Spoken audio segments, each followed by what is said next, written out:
Hello guys, welcome to FineStack.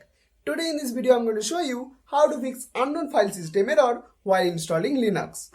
So first of all you have to open the website of your Linux distribution. In the download section of the website, they usually provide their SHA1 or SHA256 checksum for their ISO file. Now you have to open command prompt.